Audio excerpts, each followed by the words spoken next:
ಕರ್ನಾಟಕ ರಾಜ್ಯ ಸರ್ಕಾರಿ ನೌಕರರ 7ನೇ ವೇತನ ಆಯೋಗದ ಕುರಿತು ಒಂದು ಇಂಪಾರ್ಟೆಂಟ್ ಅಪ್ಡೇಟ್ ಇಂದಿನ ಈ ಒಂದು ವಿಡಿಯೋದಲ್ಲಿ ತಮ್ಮೊಂದಿಗೆ ಶೇರ್ ಮಾಡ್ತಾ ಇದ್ದೀನಿ. ವೀಕ್ಷಕರೇ, ದಯವಿಟ್ಟು I request all of you, ನಮ್ಮ ಯೂಟ್ಯೂಬ್ ಚಾನಲ್ನಲ್ಲಿ ನಿಮಗೆ 7th pay commission, NPS to OPS ಅದರ ಅಲವೆನ್ಸ್ ಕುರಿತು ಎಲ್ಲ ಲೇಟೆಸ್ಟ್ ಅಪ್ಡೇಟ್ಗಳನ್ನು ನೀಡಲಾಗುವುದು. ಸೊ ಹಾಗಾಗಿ ಪ್ಲೀಸ್ ವೀಕ್ಷಕರೇ, like, share and subscribe to my channel and turn on the bell icon. 7ನೇ ವೇತನ ಆಯೋಗ ಅವಧಿ ಅಂತ್ಯ, ಆಯೋಗದಿಂದ ನೌಕರರಿಗೆ ಭರವಸೆ ಏನು ಅನ್ನೋದು ಒಂದು ಬಿಗ್ ಅಪ್ಡೇಟ್ ಬರ್ತಾ ಇದೆ. ಏನಿದೆ ಅಂತ ನೋಡ್ತಾ ಬರೋಣ.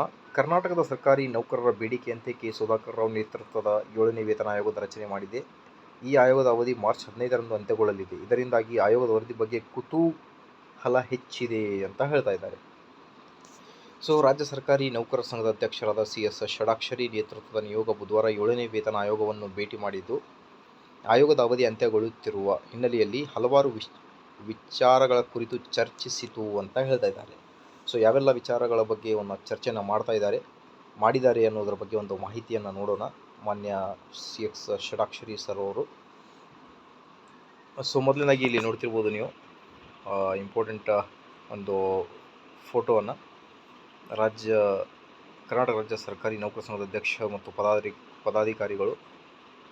ಸೊ ಇಲ್ಲಿ ನೋಡ್ತಿರ್ಬೋದು ನೀವು, ಹಣಕಾಸು ಸಚಿವರು ಆಗಿರುವ ಮುಖ್ಯಮಂತ್ರಿ ಸಿದ್ದರಾಮಯ್ಯ ಫೆಬ್ರವರಿ 16ರಂದು ಬಜೆಟ್ ಮಂಡಿಸಿ 2024-25ನೇ ಸಾಲಿನಲ್ಲಿ ಬಜೆಟ್ನಲ್ಲಿ 7ನೇ ರಾಜ್ಯ ವೇತನ ಆಯೋಗದ ವರದಿ ಜಾರಿಯ ಮುನ್ಸೂಚನೆ ನೀಡಿದ್ದಾರೆ ಎಂದು ಆಯೋಗಕ್ಕೆ ಮನವರಿಕೆ ಮಾಡಿಕೊಟ್ಟರು.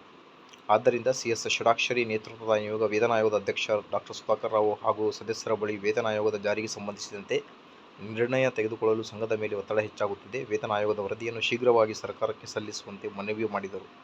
ಸೊ ಈಗ ಭರವಸೆ ಏನು ಅಂತ ನೋಡ್ತಾ ಹೋದರೆ, ರಾಜ್ಯ ಸರ್ಕಾರಿ ನೌಕರರ ಸಂಘದ ಮನವಿ ಪೂರಕವಾಗಿ ಪ್ರತಿಕ್ರಿಯಿಸಿದ ವೇತನ ಆಯೋಗದ ಅಧ್ಯಕ್ಷ ಕೆ. ಸುಧಾಕರ್ ರಾವ್ ವರದಿ ಸಲ್ಲಿಸುವ ನಿಟ್ಟಿನಲ್ಲಿ ಎಲ್ಲ ಸಿದ್ಧತೆಗಳನ್ನು ಮಾಡಿಕೊಳ್ಳುತ್ತಿದ್ದು, ಶೀಘ್ರದಲ್ಲಿ ವರದಿಯನ್ನು ಸರ್ಕಾರಕ್ಕೆ ಸಲ್ಲಿಸಲಾಗುತ್ತದೆ ಎಂದು ಭರವಸೆ ನೀಡಿದರು ಅಂತ ಹೇಳ್ತಾ ಇದ್ದಾರೆ. So it's an good news ಅಂತಲೇ ಹೇಳ್ಬೋದು.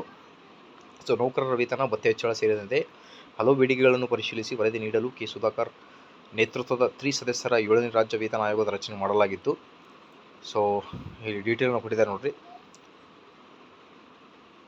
ಅನುಷ್ಠಾನದ ಬಗ್ಗೆ ಒಂದು ಮಾಹಿತಿ. ಸೊ ರಾಜ್ಯ ಸರ್ಕಾರಿ ನೌಕರ ಸಂಘದ ಬೇಡಿಕೆ ಆಗಿದೆ ಅನ್ನೋದ್ರ ಬಗ್ಗೆ ಒಂದು ಮಾಹಿತಿ ಆಗಿರುತ್ತೆ. So it's an very good news ಅಂತಲೇ ಹೇಳ್ಬೋದು. ಹಾಗಾಗಿ ಐ ಥಿಂಕ್ ಮೇ ಬಿ ಬೇಗನೆ 7ನೇ ವೇತನ ಆಯೋಗ ಜಾರಿಯಾಗಲಿ ಅಂತ ಹೇಳ್ತಾ ಈ ಒಂದು ವಿಡಿಯೋನಲ್ಲಿ ಕಂಪ್ಲೀಟ್ ಮಾಡ್ತೇನೆ. Thank you friends.